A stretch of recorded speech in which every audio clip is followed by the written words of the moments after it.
ငယ်ချင်းတို့ရေကောင်လေးဟာကောင်မလေးကိုပထမဆုံးစတင်တွေ့ရှိလိုက်တဲ့အခိုက်အတန့်မှာတင်သူမရဲ့ဆွဲဆောင်မှုအောက်မှာရေးစားသလိုပြင်းပြင်းထန်ထန်ကြာရှုံးသွားခဲ့ရပါတယ်။အဲ့ဒီအချိန်မှာကောင်မလေးကလက်တင်ဂီတပြဘာသာစကားနဲ့စကားပြောနေတာကိုမြင်လိုက်ရတာကြောင့်ကောင်လေးကသူမကိုနားမကြားတဲ့သူတယောက်လိုထင်မှတ်သွားခဲ့တာပေါ့။ကောင်မလေးထွက်သွားပြီးတဲ့နောက်မှာတော့ကောင်လေးကရေကူးကန်ဘေးမှာရှိနေတဲ့အမျိုးသမီးစီသွားပြီးအဲ့ဒီကောင်မလေးကဘသူလေးဆိုတာလှမ်းမိလိုက်ပါတယ်။အဲ့ဒီအမျိုးသမီးကတော့ကောင်မလေးကသူမရဲ့အမဖြစ်သူလို့ပြန်ပြောပြခဲ့တာပေါ့။ကောင်လေးကချက်ချင်းဆိုသလိုပဲအမဖြစ်သူရဲ့နာမည်ကိုမေးမြန်းခဲ့ပြီးမြဲအမျိုးသမီးကကောင်လေးကိုသူမရဲ့အမကိုပိုးပန်းကျဲလို့လားဆိုပြီးပြန်မေးလိုက်ပါတယ်။ကောင်လေးကလည်းရှက်ကူးရှက်ကန်နဲ့ပဲဝင်ခံလိုက်တာပေါ့ရှင်။အဲ့ဒီအဖြေကိုကြားလိုက်ရတဲ့အခါအမျိုးသမီးကသူမရဲ့အမအတွက်ဝမ်းသာပေးခဲ့ပြီးအမဖြစ်သူရဲ့နာမည်ကိုပြောပြခဲ့ပါတယ်။ကောင်လေးကအမဖြစ်သူရဲ့ဖုန်းနံပါတ်ပါထပ်မေးခဲ့ပေမဲ့အမျိုးသမီးကတော့အမဖြစ်သူစီကနေဓာတ်ရိုက်တောင်းဖို့ပဲပြောလိုက်ပါတော့တယ်။ကောင်လေးကတော့အဲ့ဒီကောင်မလေးနဲ့ပြန်တွေ့ဖို့အချိန်တော်တော်ကြာအောင်မယ်လို့ထင်မှတ်ထားခဲ့တာပါ။သူမရဲ့အမကိုပိုးပန်းကျဲလို့လားဆိုပြီးပြန်မေးလိုက်ပါတယ်။ကောင်လေးကလည်းရှက်ကူးရှက်ကန်နဲ့ပဲဝင်ခံလိုက်တာပေါ့ရှင်။အဲ့ဒီအဖြေကိုကြားလိုက်ရတဲ့အခါအမျိုးသမီးကသူမရဲ့အမအတွက်ဝမ်းသာပေးခဲ့ပြီးအမဖြစ်သူရဲ့နာမည်ကိုပြောပြခဲ့ပါတယ်။ကောင်လေးကအမဖြစ်သူရဲ့ဖုန်းနံပါတ်ပါထပ်မေးခဲ့ပေမဲ့အမျိုးသမီးကတော့အမဖြစ်သူစီကနေဓာတ်ရိုက်တောင်းဖို့ပဲပြောလိုက်ပါတော့တယ်။ကောင်လေးကတော့အဲ့ဒီကောင်မလေးနဲ့ပြန်တွေ့ဖို့အချိန်တော်တော်ကြာအောင်မယ်လို့ထင်မှတ်ထားခဲ့တာပါ။ဒါပေမဲ့နှစ်ရက်အကြာမှာတော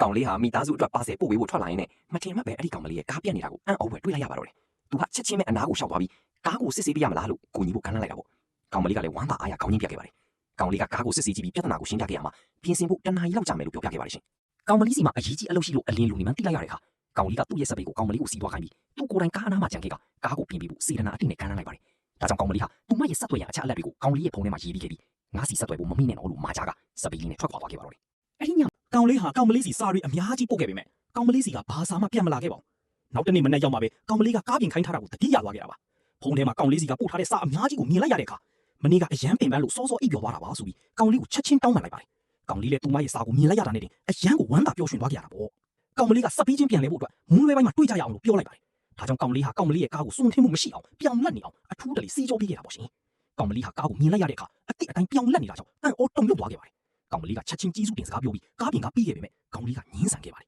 ။အဲ့ဒီအစားသူမနဲ့တငယ်ချင်းဖြစ်ချင်တယ်လို့တောင်းဆိုခဲ့တာပေါ့။ကောင်လေးရဲ့ယူသားပြီးဦးကြောင်ကြောင်ဖြစ်နေပုံကိုကြည့်ပြီးကောင်မလေးလည်းဝမ်းသာအားရသဘောတူခဲ့ပါတယ်ရှင်။အဲ့ဒီနေ့ကစပြီးကောင်လေးဟာကောင်မလေးစီကိုနေ့တိုင်းသွားတွေ့ခဲ့ပါတယ်။သူတို့နှစ်ယောက်ဟာသူစိမ့်နေဖြစ်ကနေတဖြည်းဖြည်းနဲ့ပုံမှုရင်းနှီးလာခဲ့တာပေါ့။ကောင်မလေးနဲ့ကုံလွန်ရတဲ့နေ့ရက်တိုင်းဟာကောင်လေးအတွက်ပျော်ရွှင်မှုတွေနဲ့ပြည့်နှက်နေခဲ့ပါတယ်။မကြာမီမှာပဲကောင်လေးရဲ့မိဘတွေဟာသူပုံမှန်မဟုတ်ပဲပြောင်းလဲနေတာကိုသတိထားမိလာကြပါတယ်။အမေဖြစ်သူကတော့တားဖြစ်သူချစ်ကြိုက်နေပြီလို့သင်္ကာမကင်းစတင်ဖြစ်လာခဲ့တာပေါ့။ဒါကြောင့်အလုတ်ကနေအိမ်ပြန်ရောက်လာတဲ့အခါအမေဖြစ်သူကမကြာသေးမီကဘာလို့ဒီလောက်ပျော်နေရတာလဲလို့မေးလိုက်ပါတယ်။ကောင်လေးကတော့တငယ်ချင်းအစ်စ်တယောက်ရထားလို့ဘာလို့ပဲပြောပြီးရှက်ရွံ့စွာနဲ့ထွက်သွားခဲ့ပါတော့တယ်။ရပ်ပေါင်းများစွာကုန်လွန်သွားခဲ့ပါတယ်။တနေ့မှာတော့ကောင်မလေးဟာအလုတ်ပြုတ်သွားခဲ့ရပြီးအရန်ကိုစိတ်ကြဝမ်းနေနေခဲ့ပါတယ်။ကောင်လေးကသူမစိတ်ညစ်နေတာကိုသိသွားတဲ့အခါသူမနားမှာလာရောက်အဖို့ပြုတ်ပြီးခဲ့တာပေါ့ရှင်။ကောင်မလေးဟာသူ့ကိုကြောပြီးထားတာကိုမြင်လိုက်ရတဲ့အခါကောင်လေးကသူမကြားနိုင်မှာမဟုတ်ဘူးလို့ထင်မှတ်ပြီးသူ့ရဲ့ရင်ထဲကချစ်မြတ်နူးစိတ်တွေကိုမထိန်ချုံနိုင်ပဲဖွင့်ပြောချစ်ရေးဆိုလိုက်ပါတော့တယ်။ကောင်မလေးလက်ကြည့်လိုက်တဲ့အခါမှာတော့ကောင်လေးဟာချက်ချင်းပဲပါစပ်ပိတ်သွားခဲ့ရပါတယ်ရှင်။ကောင်မလေးကသူ့ကိုရေကူးကန်နဲ့ခုန်ဆင်းပြီးစိုးကစားဖို့ဖိတ်ခေါ်ခဲ့ပါတယ်။ကောင်မလေးစိတ်တက်နင်းနေတက်ကြွလာတာကိုမြင်ရတဲ့အခါ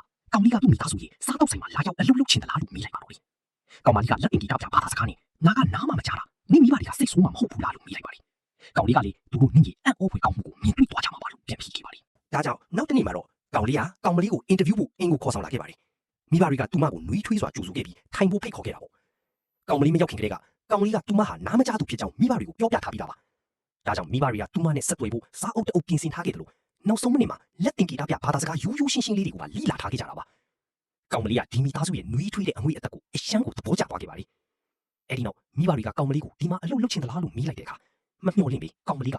အလုပ်လုပ်ချင်ပါလေလို့အတန်ထွက်ပြီးပြန်ပြောလိုက်ပါတော့တယ်။ကောင်လေးနဲ့မိသားစုတစ်ခုလုံးအံ့ဩတုန်လှုပ်သွားကြတာပေါ့။ကောင်မလေးကစကားပြောနိုင်မှသူတို့လုံးဝမသိကြပါဘူးရှင်။ကောင်လေးကနင်နားမကြားဘူးလို့ငါထင်နေတာလို့မေးလိုက်တဲ့အခါကောင်မလေးက